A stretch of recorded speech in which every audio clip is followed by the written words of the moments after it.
అన్నమయ్య జిల్లా లక్కిరెడ్డిపల్లి బాలయోగి గురుకుల బాలికల పాఠశాలలో అమానుషం చోటు చేసుకుంది. ఇక 9 ఏళ్ల బాలిక 5వ తరగతి విద్యార్థిని పైన పాఠశాల ప్రిన్సిపల్ ప్రమీల భర్త బాలసుబ్బయ్య లైంగిక దాడికి పాల్పడ్డాడు. విషయం ఆలస్యంగా వెలుగు చూసింది. ఇక నిందితుడిని అదుపులోకి తీసుకున్న పోలీసులు విచారిస్తున్నారు. ఇక మరోవైపు స్కూల్ ప్రిన్సిపల్ నిందితుడి భర్త ప్రమీల పారిపోయారు. ఇక ప్రిన్సిపల్ తమకు వద్దు అంటూ నిరసనకు దిగారు విద్యార్థులు. ప్రిన్సిపల్ భర్త అరాచకాలు తట్టుకోలేని విద్యార్థినులు తీవ్ర ఆవేదనకు గురవుతున్నారు. కామాంధుడు బాలసుబ్బయ్య పైన కఠిన చర్యలు తీసుకోవాలని డిమాండ్ చేస్తున్నారు.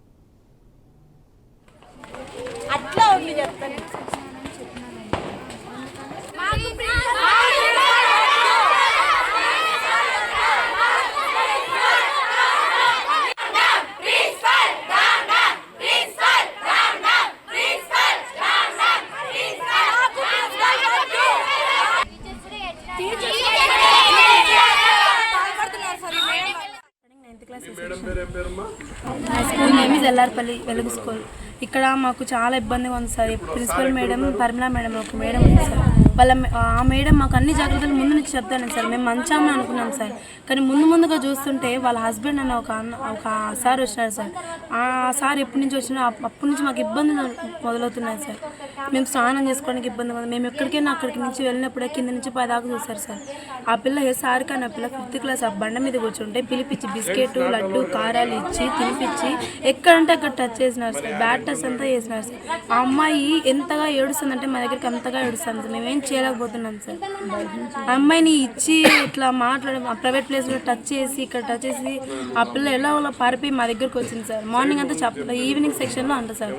నైట్ వచ్చి మా దగ్గరికి వచ్చి ఏడు అక్క నాకు పెయిన్గా ఉంది అక్క, నాకు పెయిన్గా ఉంది అక్క, చెస్ట్ పెయిన్గా ఉంది, నాకు ఇబ్బందిగా ఉంది, నేను ఇంటికి వెళ్తా, మా అమ్మకు ఫోన్ చేయండి. మామూలుగా అయితే ఓపెన్గా ఏం చెప్పదు సార్. మేము రిక్వెస్ట్ చేసినాం సార్ చెప్పు అని, కానీ చెప్పలేదు సార్.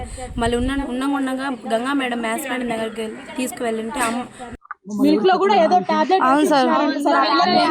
ఈ విషయం మేడం చెప్పినాం సార్. మేము నైట్ మేడం చెప్పింటే అమ్మాయితో సపరేట్ గా 1 అవర్ మాట్లాడినారు సార్ మేడము. అక్కడ ఏం జరిగిందో తెలియదు సార్. మమ్మల్ని పిలిచినారు సార్ ఇంటర్ వాళ్ళని. మేము వెళ్ళిన తర్వాత ఆ అమ్మాయి భయపడతా ఉన్నింది సార్. భయపడతా ఏమైంది చెప్పమ్మా మాకు, మేము ఉన్నాం కదా అంటే మేడం మాట్లాడితే మాత్రమే రెస్పాండ్ అవుతాను సార్. మేము మాట్లాడుతుంటే అసలు రెస్పాండ్ కావడం లేదు సార్. అమ్మాయి భయపడతాను సార్. మేడం ఆల్రెడీ ఆ పిల్లకి వార్నింగ్ ఇచ్చేసింది. అవును సార్. ఇప్పుడు లడ్డు మిక్చర్ ఇచ్చిన వ్యక్తి ఎవరు అసలు? Husband sir. మేడం వాళ్ళ హస్బెండ్ సార్. సార్ అసలు జెంట్స్ కి రెసిడెన్షియల్ స్కూల్స్ అలో లేదు సార్. కానీ ఆ సార్ ఇక్కడే ఉన్నారు సార్. క్యాంపస్ లో కూడా చాలా సార్లు వచ్చినారు సార్. ఆ సార్ మెస్ దగ్గర కూడా వచ్చినారు సార్. ఈవినింగ్ టైమ్స్ అమ్మాయిలందరూ ఇక్కడ గేమ్స్ ఆడుతూ ఉంటారు సార్. షార్ట్స్ వేసుకొని ఖోఖో కబడ్డీ ఇక్కడ చూస్తా ఉంటారు సార్. సార్ ఎప్పుడు చూసినా కూడా అవును గ్రౌండ్ మొత్తం తిరుగుతూ ఉంటారు సార్.